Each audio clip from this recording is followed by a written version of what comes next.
Bom, pessoal, esse é o vídeo no qual eu vou abordar as técnicas projetivas, considerando então os temas do primeiro grupo de seminário. Então, o primeiro seminário sobre as técnicas projetivas é responsável por apresentar o conceito da prova, o que é a prova, seus objetivos, então o que ela avalia, e também as instruções de aplicação, então como se dá a aplicação. Mais tarde vai haver ou a apresentação de um seminário presencial, ou uma outra videoaula por mim, para abordar como se dá o processo de correção, de interpretação e de análise dos resultados dessas técnicas, tá bom? Bom, então quando a gente pensa em técnica projetiva, a gente está se referindo a um recurso de avaliação, recurso diagnóstico que é expressivo, tá? Tanto de conteúdos cognitivos quanto emocionais. Aqui eu citei como uma técnica, um conjunto de recursos para crianças, mas as técnicas projetivas são amplamente usadas também com jovens, com adultos, com pessoas de qualquer idade, uma vez que elas acessam conteúdos inconscientes, ok? Então, a gente quer, com esse tipo de técnica, acessar quais são os afetos, qual é a dinâmica, se é conflitiva ou colaborativa que a criança tem com aquele assunto, tá? E quando a gente também cita, né, que conteúdos cognitivos são acessados, a gente está se referindo à possibilidade de investigar como a criança organiza, por exemplo, a sua linguagem, o seu raciocínio lógico, temporal, sequencial, a memória dessa criança, né, o processo de resolução de problemas, o processo de tomada de consciência daquilo que se passa com ela, ok? Então, a VAIS, ela vai falar, né, sobre as técnicas projetivas que elas apresentam a maneira como o indivíduo percebe, interpreta e estrutura o material ou a situação, né? Então, seja ele um desenho, seja uma folha em branco na qual ele vai desenhar. Então, essa forma de organização, percepção e interpretação, ela vai refletir aspectos fundamentais do seu psiquismo, tá? Então, a gente não está falando, né, nesse curso da especialização em psicanálise, está longe de ser esse o objetivo de vocês, mas a gente precisa ter representações de aspectos da vida subjetiva daquela criança que, com certeza, vão ter uma influência no seu aprender, seja como causa ou seja como uma área ali que é afetada, né, pela dificuldade de aprendizagem, tá? Então, especialmente com a criança, o desenho é um recurso bastante expressivo. Então, a gente pode, por meio de perguntas, de entrevistas, pedir à criança que nos traga informações sobre a sua realidade, mas até pela maturação emocional e cognitiva, talvez ela não tenha tanto insight, né, que é uma percepção de si mesma mais organizada e mais crítica daquilo que ela está vivendo. Então, o desenho ele possibilita, por meio do universo simbólico, esse acesso a essas informações, tá? É muito importante que vocês tenham pelo menos agora essa divisão do que é conteúdo manifesto ou latente, tá? Então, o manifesto é aquilo que você vai observar no concreto ou na fala literal da criança, e o latente é aquilo que está oculto, que está por trás daquilo que o conteúdo manifesto disse. Então, eu vou dar um exemplo bem simples. Se no paraeducativo, né, que é o desenho em que uma pessoa aprende e uma pessoa ensina, a pessoa que aprende ela é representada de modo gigante na folha e a pessoa que ensina é representada de uma forma micro, a gente tem conteúdos manifestos, né, nessa característica que é a proporção, tamanho de cada um dos desenhos dentro daquela imagem, e o conteúdo latente, né, vai ser aquilo que a gente interpreta desse traço, dessa característica física do desenho. Então, talvez uma relação em que quem está aprendendo é insignificante, ou quem aprende é autoritário, enfim, vai depender de integração de resultados, né, tanto da anamnese quanto da investigação posterior dos inquéritos que a gente faz. Então, a gente precisa, como sempre, ter muito cuidado com as interpretações que a gente faz. Vou comentar sobre a seleção das técnicas. Então, a CIMAI, ela organiza 3 núcleos, né, que são vínculos, pelos quais a gente pode passar numa avaliação psicopedagógica, tá? O primeiro vínculo, que seria o escolar, ele tem 3 possibilidades e técnicas. Então, essa que está grifada para educativo é a que seria ou será utilizada, né, no estágio. Então, além dessa técnica, existe uma que se chama Eu e Meus Companheiros e outra que é a planta da sala de aula, que eu particularmente gosto bastante de usar.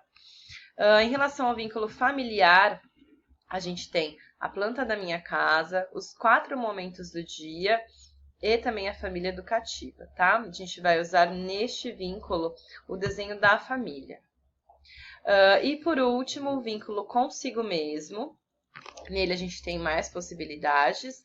Então, o dia do meu aniversário, as minhas férias, fazendo aquilo que mais gosta. E o desenho por episódios que está em negrito e que vai ser o que a gente vai, né, nesse estágio selecionar. Bom, aqui eu tenho, né, um resumo dos 4 desenhos selecionados para o estágio. Então, me lembro até do grupo de seminário, né, de um dos grupos que apresentaria hoje essa dúvida sobre o desenho livre. Então, de fato, a gente vai iniciar com um desenho livre. Então, sem nenhum tema, sem nenhuma instrução específica, apenas faça um desenho que você queira.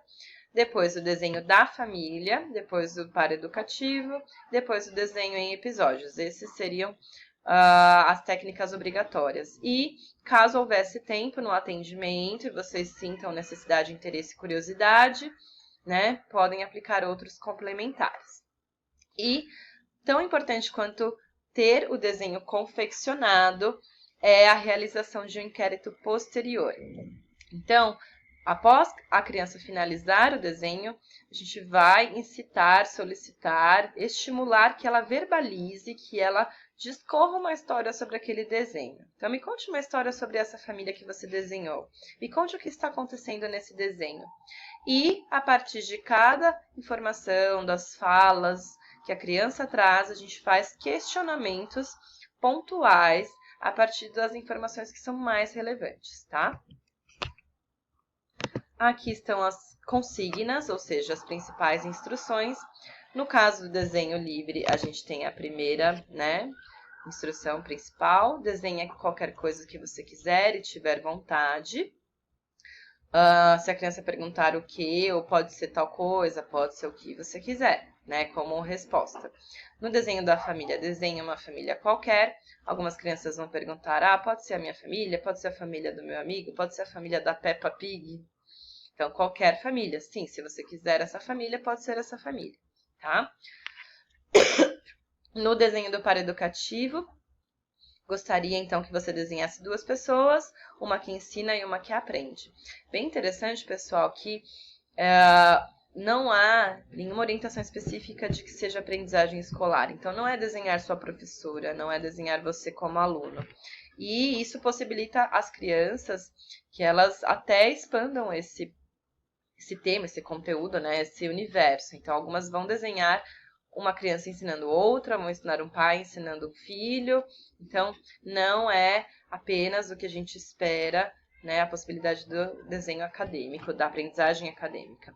E por último, gente, no desenho em episódios, é bem importante que vocês distribuam a folha na horizontal, né? Então, vão ter ela dividida em 6 colunas. Então, vão dividir uma linha, né, entre metade superior e metade inferior, e depois vão fazer 3 colunas para que hajam 6 quadrantes. Então, 3 quadrantes em cima, 3 quadrantes embaixo.